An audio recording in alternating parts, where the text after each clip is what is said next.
নমস্কার, সবাইকে স্বাগত ধর্মনগর নিউজ অনলাইনের পর্দায়। আজকের একান্ত সাক্ষাৎকারে আছেন আমাদের সাথে বিজেপি মনোনীত প্রার্থী।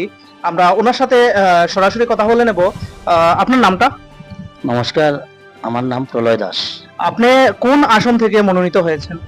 আমি শ্রীপুর 4 নং ওয়ার্ডের 7 নং আসনে বিজেপি প্রার্থী হিসেবে মনোনীত হয়েছি। সামনেই পঞ্চায়েত নির্বাচন এবং সেই নির্বাচনকে কেন্দ্র করে কিরূপ আশাবাদী আপনারা, যদি একটু বলেন। আমরা সম্পূর্ণভাবে আশাবাদী। তার আগে আমি বলতে চাই যে আমি একজন সোশ্যাল মিডিয়ার সাধারণ কার্যকর্তা ছিলাম। আমার মতো একজন সাধারণ কার্যকর্তাকে আমাদের মণ্ডল বা জেলা নেতৃত্বরা কাজ করার যে সুযোগ করে দিয়েছেন, সেজন্য আমি তাদেরকে অসংখ্য ধন্যবাদ জানাই।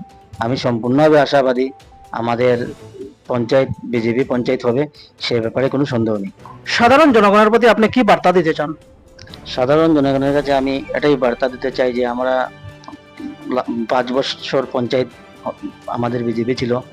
অনেক কাজ, প্রায় 80% কাজ আমরা সম্পূর্ণ করে ফেলেছি।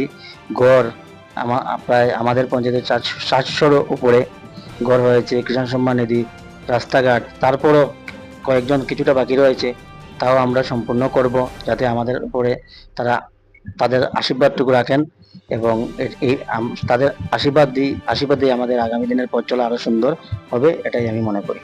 আপনি জয় নিয়ে কতটুকু আশাবাদী? আমি জয় নিয়ে সম্পূর্ণভাবে আশাবাদী। আমাদের জয় নিশ্চিত হবে, এটা নিয়ে আমাদের কোনো সন্দেহ নেই। আমাদের ত্রিপুরা রাজ্যে অনেকগুলি পঞ্চায়েতই আমরা বিনা প্রতিদ্বন্দ্বিতায় জিতে গেছি। আমাদের এখানে জয় নিশ্চয়ই হবে। শুধু আমার এখানে নয়, আমাদের শ্রীপুরের যে বাকি ওয়ার্ডগুলি আছে, সেখানে আমরা সম্পূর্ণভাবে জয় পাবো। আমাদের যুবরাজনগরের প্রত্যেকটি পঞ্চায়েতে পদ্মফুল ফুটবে, এটা আমার সম্পূর্ণ আমরা বিশ্বাস। অসংখ্য ধন্যবাদ আপনাকে।